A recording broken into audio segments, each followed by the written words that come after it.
Green flag flies for the first of 183 laps around this iconic track, and Humpy's nowhere to be seen. Yeah, very quickly, Kenny Humpy on the jump. In fact, he's out a good 10 car lengths. With the addition of these dynamic tracks, the track will change as these drivers continue through all 183 laps here at Darlington. So the track is continually changing lap after lap for these guys. Just as quickly as Corey Vincent has reeled in Kenny Humpy, it's almost like Kenny Humpy has picked up an extra gear or something here, Joe. Now, there's a lot of unanswered questions that we're going to get answered tonight as a result of this first official NASCAR Big Annual Series powered by iRacing race on the new track style at Darlington. Everyone comes in with the same exact handicap. They don't know how the track is going to affect everybody out there, and thus it really is anybody's race, despite the fact that Kenny Humpy has controlled the first 31 laps of this race. Alex Warren acted like he was coming down pit road, and Kenny Humpy just plowed into the TV panel of that car. And look at the nose of the Peak Chevrolet of Kenny Humpy. 64 laps into this one, and Kenny Humpy has got the first real problem he has had all season long. That car more than likely was going to pick up a nasty push because he has mangled the front of his Chevrolet SS. And caution on the speedway. Brandon Schmidt and Benjamin Burmeister have come to blows over in turns 3 and 4. Ray Alfalla easily going to win the race off of the pit lane. Alfalla off turn number 4 will take the green flag and jump to a huge lead on the get-go. Behind him, Joe, they are side by side for second. They get it quickly sorted out before they get to turn number 1, as does the rest of the field. Your leader, Ray Alfalla, continues to dominate this field. Tyler Hudson, Peter Sturgis, Justin Bolton, and Chris Overland, your top 5. Let's look at the top of the racetrack compared to the bottom here. See if Ian and the guys in the production truck can pull this off. We've been keeping an eye on this, and again, this is the new dynamic surface model. On Twitter, there's a lot of reports, drivers saying the car is being looser and looser and looser as this track rubbers up. Your front tires have got more grip inherently than the rears, and as it rubbers up and rubbers up, the end of the car that has more grip to begin with will exponentially increase. Ray Alfalla relinquishes the top spot, Joe, and he now is on pit road. I think maybe some drivers realizing that short pitting is going to be the way to go because it's forcing their hand. Alfalla down to the attention of the crew as Chris Overland inherits the top spot.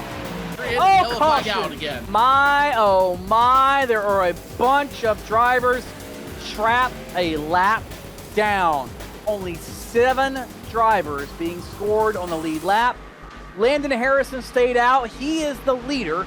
Harrison, Overland, Nick Ottinger, and Corey Vincent. The number 47 of Chris Overland, he will drop the hammer as the green flag flies once again on lap 145. And now it's a battle for second. Landon Harrison, Corey Vincent, Ray Alfalla, Nick Ottinger, all doing business for position number 2.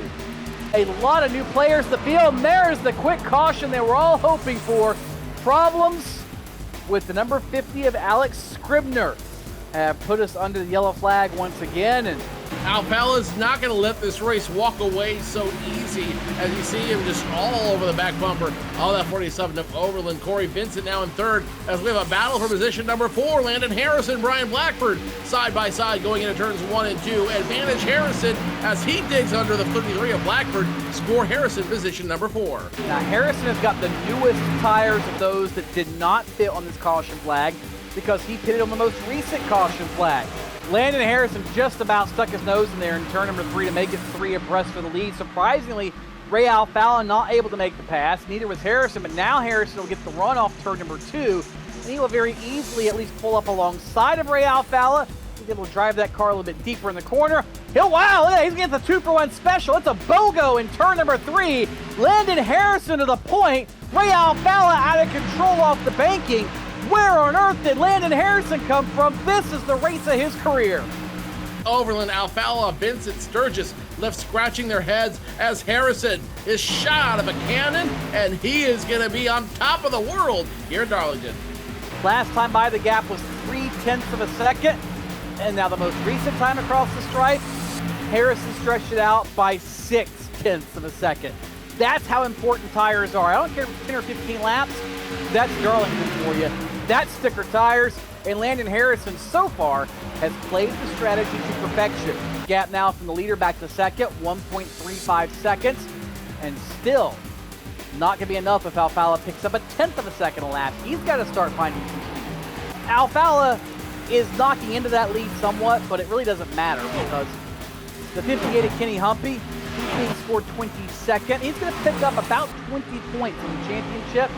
Not enough to officially clinch it, but he might as well go ahead and cash the check. 3 circuits to go for Landon Harrison. The gap in excess of a second and a half. Landon Harrison, I believe, Joe, is well on way to the upset win here at Darlington. I don't think anybody would have picked this one out of a hat. If you went to Vegas, his odds probably were about 600 to 1 coming into the season.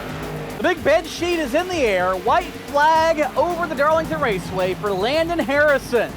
He started 32nd on the field. One of the final drivers to make a qualifying effort. He played pit strategy and tire management to perfection. And he'll navigate the narrow confines to turns 3 and 4. And the lady in black has picked herself a date. Tonight, his name is Landon Harrison, the winner of the Peak Southern 250 at Darlington Raceway in the NASCAR Peak Antifreeze Series. Ray Alfala comes home second, followed by Chris Overland, PJ Sturgis, and Jake Sturgis in 5th. Wow.